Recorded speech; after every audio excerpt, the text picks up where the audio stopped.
નમસ્કાર મિત્રો.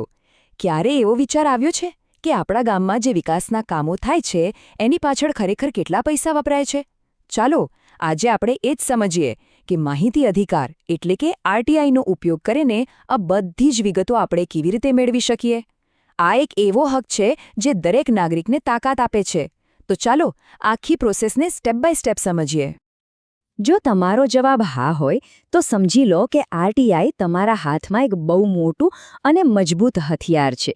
અને હા, એક વાત ખાસ યાદ રાખજો, આ કોઈની મહેરબાની નથી. આ તો આપણા બંધારણે દરેક ભારતીય નાગરિકને આપેલો કાયદેસરનો હક છે. અને આનો ઉપયોગ કરીને જ આપણે આપણા શાસનમાં પારદર્શિતા લાવી શકીએ છીએ. તો આ આરટીઆઈ કાયદો 2005 છે શું? એકદમ સાદા શબ્દોમાં કહું ને તો આ એક એવો કાયદો છે જે આપણને તાકાત આપે છે. કઈ તાકાત? કોઈ પણ સરકારી ઓફિસ પાસે જઈને એમના કામકાજ, એના પર થયેલા ખર્ચા અને એને લગતા બધા જ ડોક્યુમેન્ટ્સની ઓફિશિયલ કોપી માંગવાની તાકાત. ઓકે, હવે સૌથી અગત્યનો સવાલ. જો ગામના કામકાજની માહિતી જોઈતી હોય તો અરજી કોને કરવાની? ચિંતા ના કરો, બહુ સહેલું છે. આપણે અરજી કરવાની છે ગ્રામ પંચાયતના જાહેર માહિતી અધિકારીને.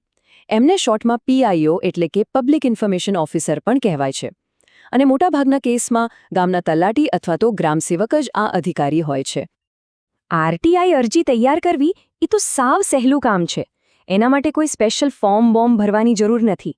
બસ 3 જ વસ્તુ જોઈશે: એક સાદો કોરો કાગળ, નક્કી કરેલી મામૂલી ફી અને સૌથી ઇમ્પોર્ટન્ટ તમારા સવાલો, જે એકદમ સ્પષ્ટ અને પોઈન્ટ ટુ પોઈન્ટ લખેલા હોવા જોઈએ. તો અરજીમાં લખવાનું શું? સવાલ શું પૂછવાના?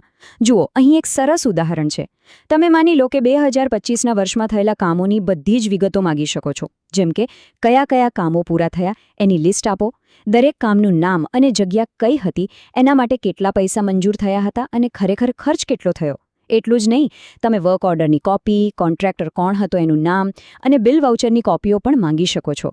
આ બધું જાણશો ને તો જ સાચી ખબર પડશે કે આપણા ગામના પૈસા ક્યાં અને કેવી રીતે વપરાય છે.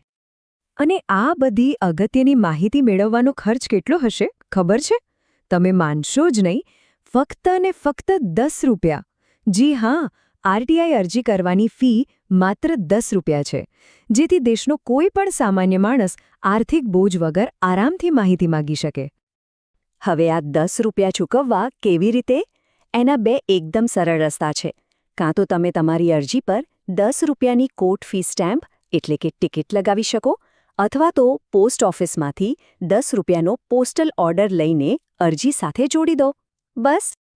ચાલો, અરજી તૈયાર થઈ ગઈ, ફી પણ લગાવી દીધી. હવે આગળ શું? એને જમા કરાવવાના 2 ઓપ્શન છે. પહેલો, તમે જાતે જ ગ્રામ પંચાયત ઓફિસમાં જઈને અરજી આપી શકો છો. અને હા, પોજ લેવાનું ભૂલતા નહીં, એ પાક્કો પુરાવો છે. બીજો રસ્તો છે રજિસ્ટર્ડ પોસ્ટથી મોકલી દેવાનું. એનાથી તમારી પાસે અરજી પહોંચી ગઈ છે એનો સરકારી રેકોર્ડ રહેશે. ઓકે, તો આપણે અરજી તો આપી દીધી, પણ જવાબ ક્યારે મળશે? કાયદો શું કહે છે કે અરજી મળ્યાના 30 દિવસની અંદર, જી હા, 30 દિવસમાં જવાબ આપવો જ પડે. આ એમની કાયદેસરની ફરજ છે.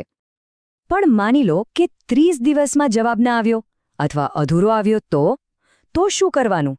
ગભરાવાની જરાય જરૂર નથી. આપણા કાયદામાં એનો પણ રસ્તો છે.